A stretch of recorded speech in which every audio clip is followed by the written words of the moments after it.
우리 김성진 교수님, 계속해서 이 꼬리를 물고 있는 저들의 이 개헌 책동, 어떻게 봐야 될 것이고 어떻게 대책을 해야 될 것인지 우리 자유우파의 지도자의 한 분으로서 말씀해 주시면 감사하겠습니다. 저는 이 개헌 문제는 뭐 아까 이제 박주현 변호사도 얘기를 했습니다만은 그렇게 뭐 자기들 뜻대로 되지 않을 거라는 것도 자신들은 잘 알 겁니다. 국회를 개헌안이 통과된다 하더라도 그것이 국민투표에서 통과되는 것은 별개의 문제고, 국회에서 통과된 것이 국민투표에 의해서 부결될 경우에는 그 정치적 파장이라는 것은 거의 그 개헌을 주도했던 모든 세력들의 파멸적인 결과가 될 것이기 때문에 그런 것을 감안하면 그렇게 쉽게 그렇게 나서지는 못할 것이다. 다만 저는 그런 측면보다는 일종의 성동격서식의 정치 술수라고 생각을 합니다. 그러니까 지금 정치적인 위기에서 그 정치적인 위기를 모면하기 위해서 일단 제스처 정도로 취하는 것이 아닌가 그렇게 생각을 하고, 물론 그 지금의 집권 세력이 정상적으로 상식적으로 그렇게 국정 운영을 했다면은 뭐 여러 가지 뭐 그렇게 크게 걱정을 안 해도 되는데, 지금까지 행해온 정치 행태로 보아서는 거의 뭐 꾼 정도라고 생각을 하기 때문에 무슨 짓을 할지 모르지 않겠는가. 검찰총장에 관한 부분도 그렇습니다. 누가 보더라도 이건 추천위원회에서 맨 꼴찌로 겨우 턱걸이 해가지고 올려은 그 전 차관 김호수 차관을 지명을 했다는 것. 이것은 오로지 정권의 안위 내지는 퇴임 이후에 문재인의 퇴임 이후를 걱정해서 그렇게 그것이 초미 관심사기 때문에 추천위원회에서 그런 올린 이런 그 의견을 완전히 무시하고 제일 마지막 그 말번호 합류한 김호수를 지명을 한 것이 아니냐. 그런 행태로 보아서는 그거보다 더 심한 거의 뭐 막가파 수준으로 국정을 운영하고 있기 때문에 그런 행태로 본다면은 우리가 상식적인 선에서 하면 이건 절대로 안 될 텐데, 상식적으로 국정을 운영하지 않고 있기 때문에 어떤 수를 어떤 식으로 할지 모른다라는 그것은 우리가 충분히 대비를 해야 되지 않느냐. 그렇다면 어떻게 할 것인가. 조금 아까 그 이상로 대표 말에 저는 전적으로 동감합니다.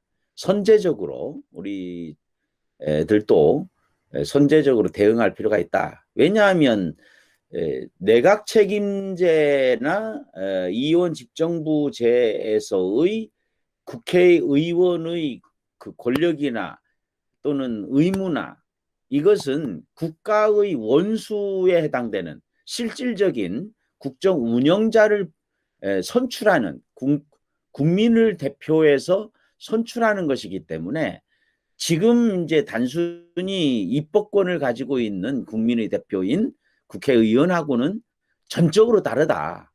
그래서 해방 직후에 재헌의회를 구성할 때와 준해서 그런 별도의 지금의 국회를 해산하고, 아니면은 그 차기 다음 그 권력, 예를 들어서 내각 책임제나 이원 집정부제로 간다면 그에 준하는 그 새로운 형태의 국회의원들을 뽑아놓고 그리고 현재의 국회의원들은 그 임기를 맞춰서 한다. 이런 거를 지금부터 조기에 그 문제를 제기해서 저들의 그 아주 사악한 간교한 이런 기도를 아예 원천 봉쇄하는 그런 쪽으로 가는 것이 맞지 않겠는가.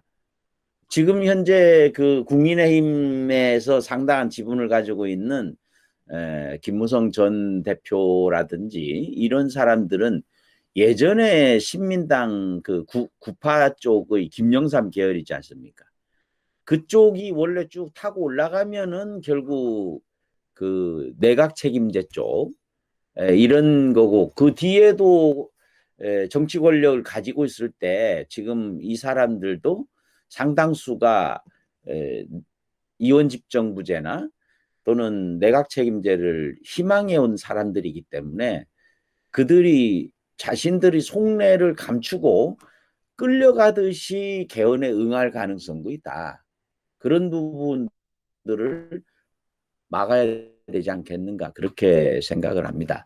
또 한편으로 보면은 헌정체제의 최고의 수혜자들이 왜 그러면은 87년 헌정체제, 뭐 자기들 말대로 모든 것을 걸고 87년 헌정체제를 만들어낸 세력들이 왜 그러면은 대통령제를 포기하고 내각 책임제나 아니면은 이원 집정제를 추구할까?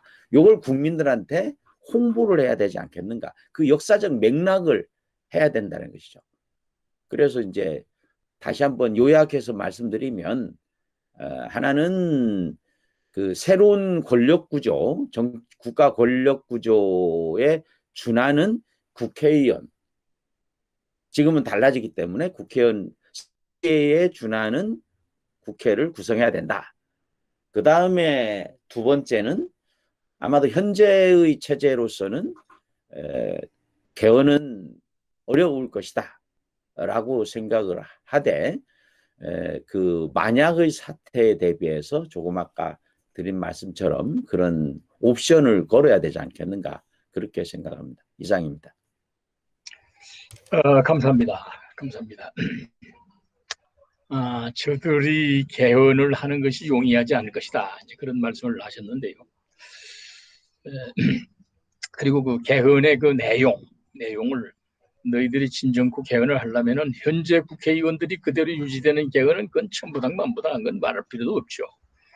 새로운 국민의 그 심판을 받은 국회를 구성하고 그 국회에서 뭐 새로운 국무총리를 뽑든지 뭐 그런 게 된다면 어느 정도 합리적인 그런 그 논리는 성립이 될 거예요.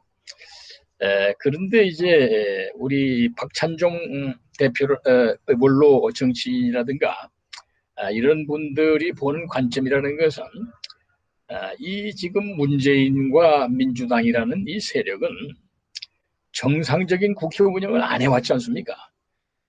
자기들이 그 부정선거로 차지한 그 압도적인 3분의 2 이상의 다수를 가지고 헌법에 어긋나는 공수처법이라든가 뭐 5.18 특별법이라든가 제주도 4.3법이라든가 이런 걸 무지막지하게 야당의 거부에도 불구하고 숫자로 그냥 밀어붙이는 그야말로 준 쿠데타적인 그 행동들을 하고 있기 때문에 만만치가 않다.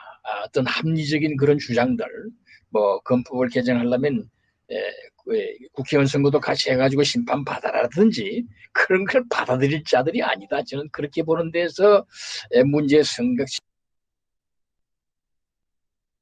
근데 그 부분은 제가 그렇게 말씀을 드리고, 물론 이 사람들이 거의 뭐 공수처 법안이라든지 이런 거를 통과시킨 것의 예로 보면 뭐 그냥 자기네 의도대로 내각 책임제나 이원 집정부제를 밀어붙일 가능성도 있겠지만 최종적으로는 국민이 결정해야 된다라는 것을 이들도 모르지는 않을 것이다, 그렇게 생각을 합니다.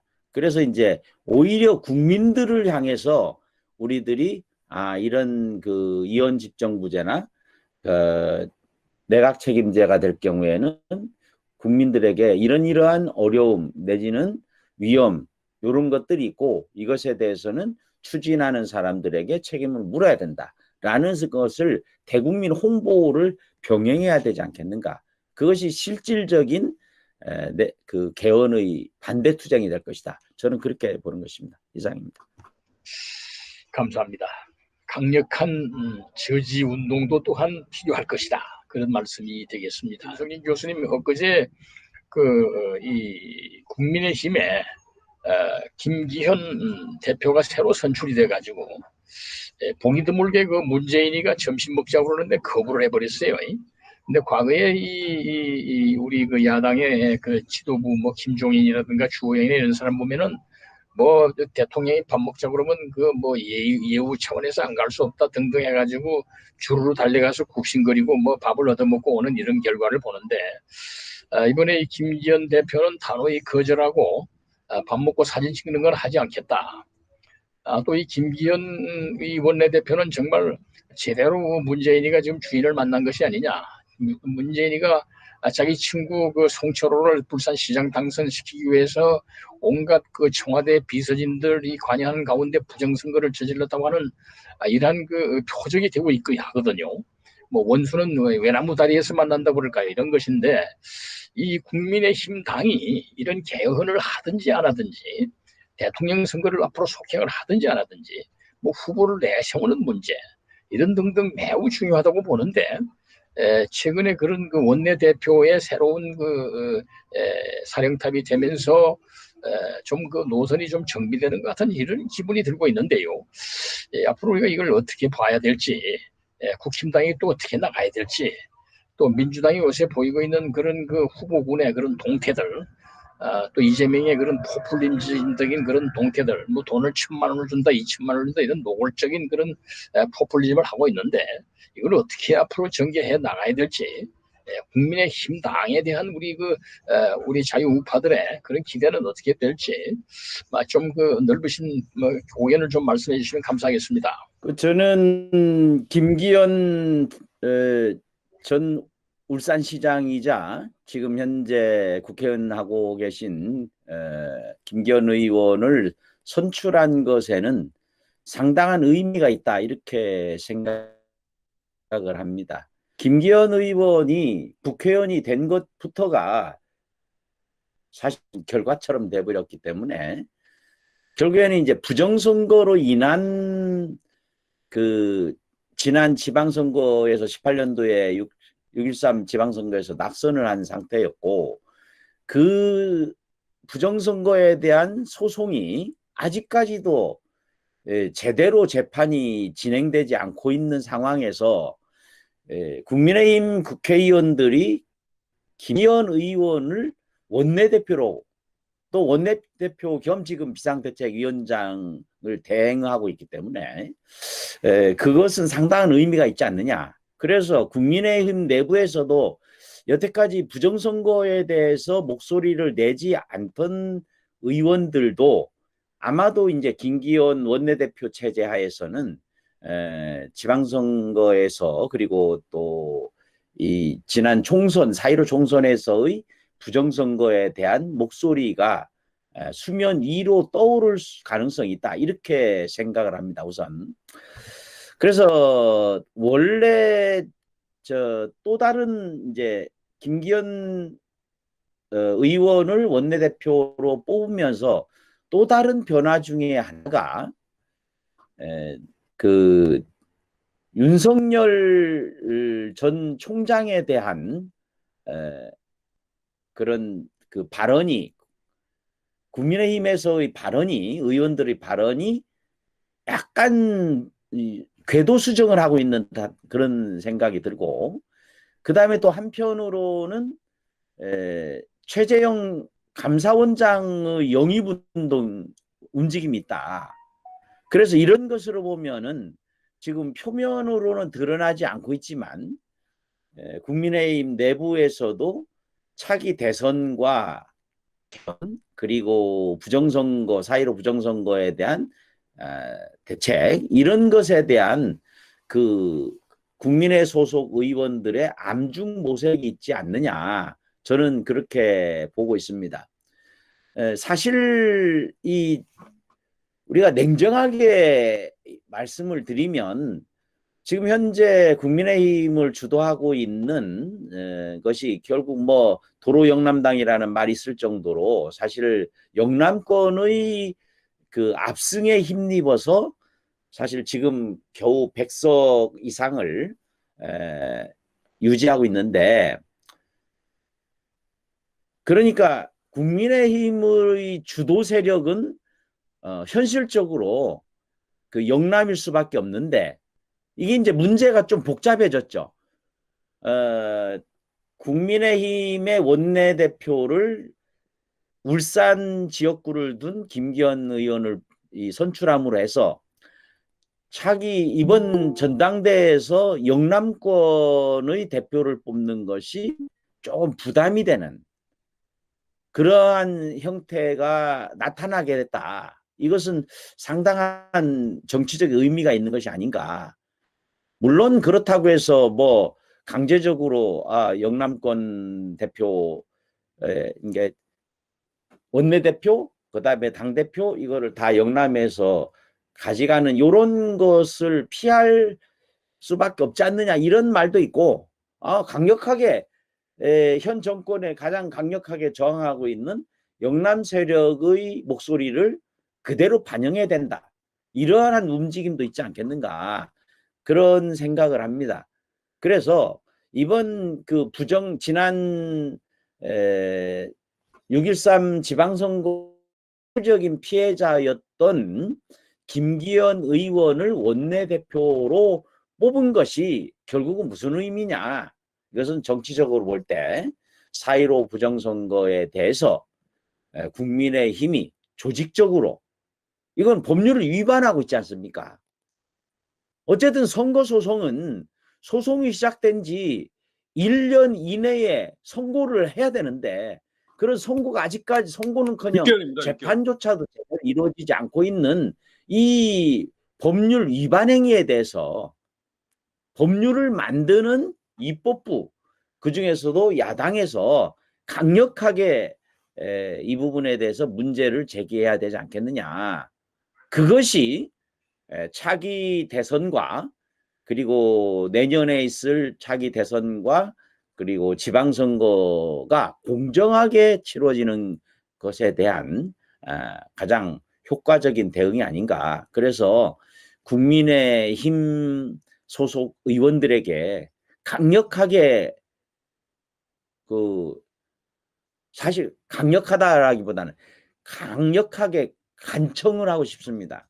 제발 이 중앙선거관리위원회의 불법적이고 위헌적이고 그리고 이 비상식적인 이런 행태에 대해서 입법부 차원에서 강력하게 대응할 것을 부탁을 드리고, 서구에서도 이미 이제 그 전자개표기 문제라든지 또 사전투표 문제라든지 이런 것들이 많이 이미 오래전부터 유럽 쪽에서는 문제가 되고 있는데 왜 대한민국에서 여전히 그 문제가 많은 사전투표 그리고 전자개표기 이런 문제에 대한 보완책을 하지 않느냐. 그리고 중앙선관위에서 법률을 위반했던 부분 그리고 대법원에서 현행법을 위반해 가면서 재판을 뭉개고 있는 이 현실에 대해서 강력하게 대응할 것을 촉구합니다. 이상입니다. 감사합니다. 역시 그 부정선거 문제가 국민의힘당이 당면하고 있는 매우 중요한 그런 주제가 아닌가, 해결해야 될 당의 문제거리고 또 과의 아닌가 생각이 됩니다. 우리 김성진 교수님 정말 감사드립니다.